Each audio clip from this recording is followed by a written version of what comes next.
Pour l'expérimentation numéro 1, nous allons connecter la DEL rouge sur le port D2. Hop, D2, donc qui est noté ici. La DEL verte sur le port D5. La DEL verte qui est là.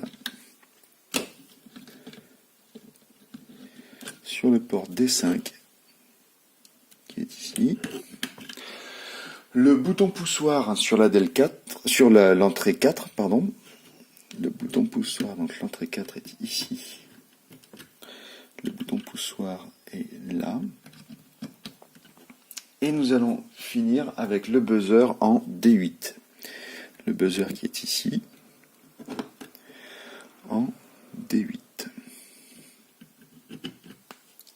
Voilà, buzzer, DEL rouge, DEL verte et ici le bouton poussoir sur lequel je vais pouvoir appuyer. Pour pouvoir programmer la carte Arduino, nous allons utiliser l'application Mblock. Mblock est en fait un Scratch, une version améliorée de Scratch. On retrouve tous les blocs classiques de Scratch, mais il y a un menu, il existe un menu supplémentaire qui est le menu pilotage, dans lequel nous trouvons des blocs spécifiques pour piloter les cartes Arduino. Nous allons pouvoir interroger les ports d'entrée pour lire des valeurs ou envoyer des ordres sur les ports de sortie pour exécuter des actions. Dans le programme que nous avons à l'écran, nous voyons que ce programme démarrera lorsque nous aurons cliqué le drapeau vert. Lorsqu'il va démarrer, il y a une boucle de répétition infinie qui va démarrer dans laquelle on trouve une condition. Cette condition dit si l'état logique du bouton poussoir sur la broche D4 est égal à 1, donc le bouton poussoir qu'on a bien connecté tout à l'heure sur la broche D4, s'il passe à l'état 1, alors on va mettre la LED rouge qui est sur la broche D2 à l'état haut, au niveau haut. Sinon, on la met au niveau bas. Donc on va faire un essai tout de suite. Alors avant ça, il faut absolument connecter la carte sur le port de communication.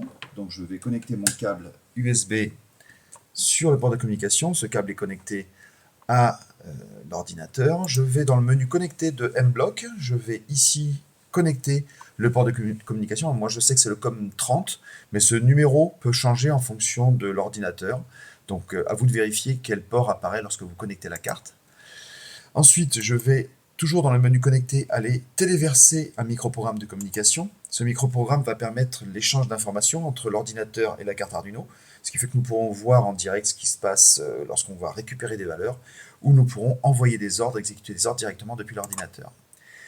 Donc là, tout est connecté, c'est prêt à fonctionner. Je vais ici démarrer le programme. On voit qu'il y a un halo autour du programme, donc il est en cours d'exécution. Et je vais agrandir un petit peu l'écran pour que vous voyez ce qui se passe. Donc lorsque je vais ici appuyer sur le bouton poussoir qui est bien connecté sur le port numéro 4, je vois la DEL qui est connectée sur le port numéro 2 s'allumer. Lorsque je relâche, elle s'éteint. Donc j'appuie, elle s'allume, je relâche, elle s'éteint. Jour, nuit, jour, nuit.